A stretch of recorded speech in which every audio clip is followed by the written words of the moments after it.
Welcome back to Village Skills, where we break down real-world encounters that test the limits of authority, accountability, and your everyday rights. If you're into sharp legal insights and raw street-level reality, make sure you're subscribed. This footage comes courtesy of Reggie Photo, link below for support. A routine moment turns into a legal standoff as suspicion replaces evidence and authority starts leaning on assumptions. One man stays calm, but the pressure builds fast. What follows is a clash between what officers think they can do, and what the law actually allows.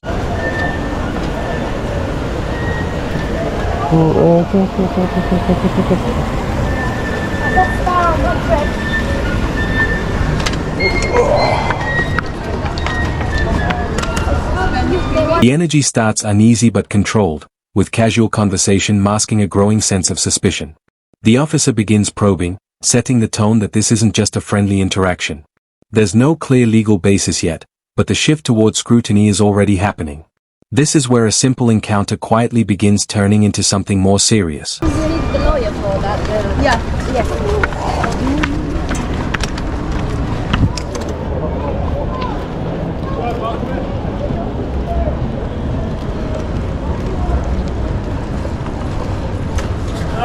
How are you? You okay? Yeah, you? What's up? Nothing. You seem a bit nervous, that's all, pal. Nervous? Yeah. I need some food. You just saw the cops and then... I didn't know you was a copper. No, you know them, the big yellow thing. Sorry? He's a plain clothes officer. Oh, I said I didn't know he was a copper. Well, I told you otherwise, won't I? Pardon? If you was a police officer, I'd tell him to go away, won't I? I can't hear you. If you was a police officer, I'd tell him to go away, won't I? No, I didn't know. Now the officer introduces suspicion tied to behavior and location, attempting to justify attention. The power dynamic starts to tilt as the civilian questions the reasoning behind it. Legally, vague suspicion without clear indicators often falls short of reasonable grounds.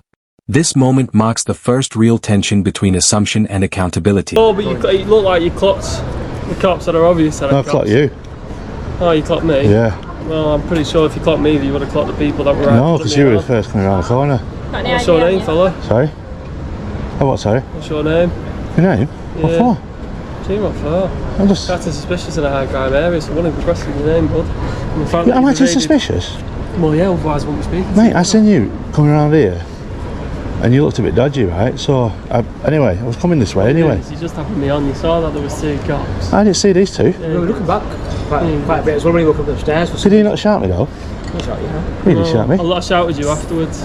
Oh. Basically, we saw you coming. The situation escalates as movement and actions are reinterpreted as potentially suspicious. The officer begins building a narrative, while the civilian pushes back calmly. This is where legal boundaries matter most. Observations alone don't automatically justify detention. The control of the interaction is starting to slip into a grey area. Towards us, he did a U-turn. He got them stairs, he kept looking back, and it's not safe to look back when you're going up the stairs with a bike in your hand. Well, don't worry about my safety, my friend. But can you cycle here? It's actually a fence to cycle. Colleagues asking for details. What did I ask you with you? Is there a fence to cycle? Is there a can you cycle here? No. No, right, I'll walk it. Let's see it. What's your name, mate? What? Not going anywhere at the minute. You just I'm not going detained. Yeah. Why I get details. Under what? Well, I've not cycled it here. You see me pushing it, right? Suspect you cycling it. Suspecting me of cycling it? You see me pushing it and lifting it up the stairs. Relax a little bit. Whoa, he just said he suspects me of riding it. You're going to ride at some point, let's be honest. Yes, but I've just asked you. I've just asked you, can you cycle here? And you said no. Unless he's some sort of order and he's just trying to get out. You just said I'm detained. Am I free to... Now we hit a critical turning point. Detention is introduced under a specific legal section. The officer leans on authority, while the civilian demands clarity on the grounds. This hinges on whether antisocial behavior can actually be established. It's a direct clash between legal thresholds and perceived behavior. Go. No, you need to. What section am I detaining? Section 50, the Police Reform Act. And what do you suspect me of doing? Antisocial behaviour? That's correct. Right, so you're going to abuse this because I'm not giving you my name. You'll have to arrest me. Why are you an auditor? So what you've done is you've seen cops and then you want attention. She's just detained me. Stand about. So what is it then? Are you just trying to get cops' attention? No, mate, I seen you and you looked like one of the druggies who attacked me last time I was in Manchester. No, seriously, I didn't see these two. So what is it? Are you an auditor? Is that what you are? Mate, what I am, right, she just detained me. Am I free to go yet or not? Because I'll put a claim in against you. Because, mate, what you've just done... The tone shifts from procedural to personal, and that's where things start to unravel. Insults and assumptions creep in, weakening the authorities' position. Legally, Once emotion overrides objectivity, the justification becomes shaky. This is no longer just about law, it's about ego entering the equation. You're not committed any antisocial behaviour. So what's happening is, you're an auditor, you've clocked that. I've seen you. Oh my God, shut up, let me explain. Don't talk to me like that, my friend. I can talk to you how I like. Well, how about me talk to you? How are you like? What's your calling number, sir? 818288. So anyway, so what's happening here is you've seen two cops. I've seen you, I didn't see these two. I can make a YouTube video out of this. He come around the corner first, am I right? No, these two were. No, you come around the corner first. We were right next to me, we came at the same time. Mate, you look like a druggie from around the thingy. Crutchy, I think it's called. I look like Turbo, you think I look. The civilian holds firm, requesting identification and accountability. The officer begins to lose control of the narrative as questions become harder to answer. This moment highlights a key principle: authority must always be explainable and lawful. The balance of power starts shifting back. Like Crutchy, yeah, he's you do? Leave this fella, he's a fool. Am I detained still or not? No, you I'm a fool. Don't call me a fool, mate. I call you what I like. Really? What are you going to do about it? What if I called you something in swear words? What you like. And you're not going to do me for public order? No. Well, you're a fool then. Sweet, you have a good day. So, I asked you for some advice, right? We're not giving you advice, pal. You're going your way. And he was so you detain me, right? Can I have your calling numbers, please, miss? You've got my calling number. I've not got her calling number. It's on there. What's your calling number? Sorry? 16473. And how long did you... Release comes quickly, almost abruptly, signaling that the legal footing may not have been solid. The officer's tone remains defensive, but the detention itself dissolves. When authority backs off this fast, it often suggests the threshold for holding someone wasn't truly met. The tension breaks, but not cleanly. Detain me for? Right, you can go. So you no, got mate. Your footing. She detained me on the section 50. You're not asked. Don't talk to members of the public like that. Talk to you how I like. Talk to well, you look how at I like. Really? Yeah. Is that the attitude you've got? Yeah, they can. Especially when you want to be inflammatory towards me, saying I look like a druggie.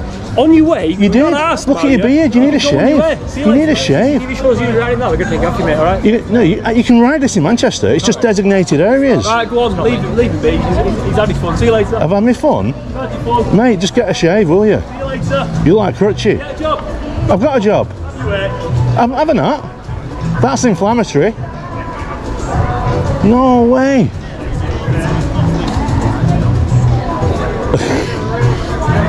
Post-release, the civilian reflects on what just happened, pointing out how easily the situation could have escalated further. The legal concern now shifts to misuse of powers and potential overreach. This is where public accountability becomes crucial. The incident turns into a lesson rather than just an encounter. That is he, guys. Manchester bad cops. Detained and everything. I look how he was going to abuse section 50. If it weren't for him saying, oh, he's an auditor, blah de blah de blah, that'd have been a... Whoa. Do you see how he was going to make it up? So anyway, you can cycle here where I'm going to be, yeah? You've got to be careful on your bikes here, guys. Cyclists give way to trams crossing. So yeah, how do you think about that, guys? They're going to abuse section 50 because we believe that he was pedaling down there. The environment resets, but the underlying issue lingers: how quickly ordinary behavior can be labeled suspicious. The civilian continues documenting, reinforcing the role of transparency. In public spaces, the right to observe and record becomes a silent check on authority. The calm after tension feels uneasy. You can't even ask cops for advice anymore. That is mad. So you've got to stop for lights and all sorts now, guys. If you don't, believe me, anything to get your name. So we'll wait for them lights to turn. Actually, no, it won't. We're going to push this through here. We're going to see what's about around here. Oh, look at that scooter there going through. You know. Hello. How are you? How are you? Really good. I'd love to talk to you for a second. I'm just meeting my boyfriend. Have you seen him? He's just come down here. But he's not. He's got like one. A new interaction shows a completely different tone, highlighting how context and approach change everything. No pressure, no escalation, just normal communication. This contrast exposes how unnecessary the earlier tension may have been. Same environment, different outcome. But he's got two shoes on. Like a prosthetic leg? Yeah. No, I don't think I've seen him, no. No, he's got just the one leg, but you can't miss Is he in a him. wheelchair? No, he's on crutches. No, I don't think I've seen him. Yeah. All right, my friend. Have a nice day.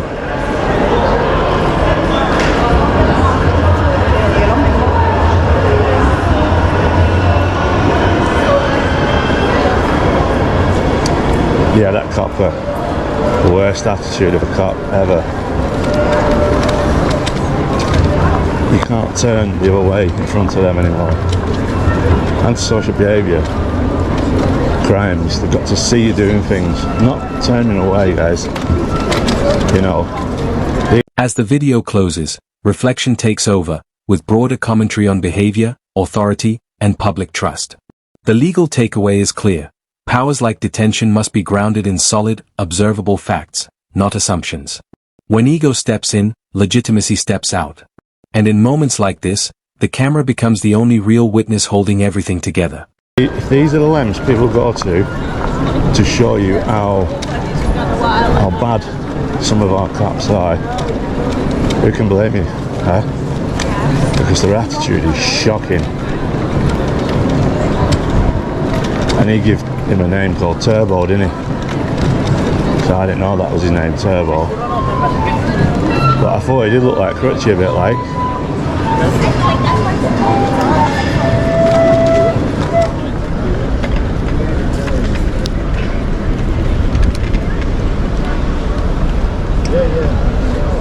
Sorry?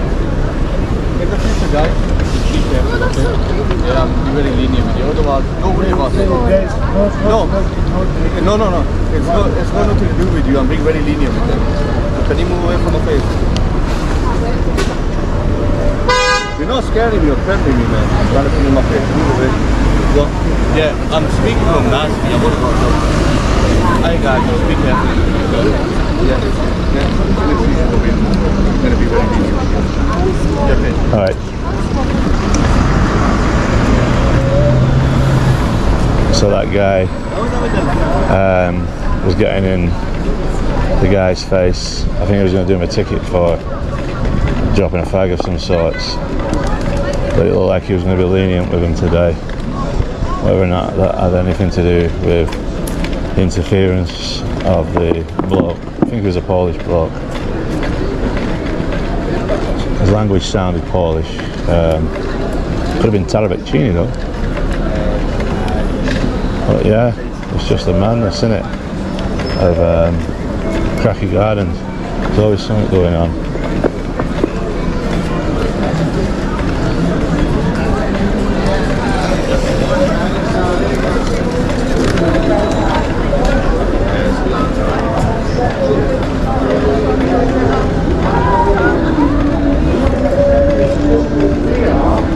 Just as Christ is.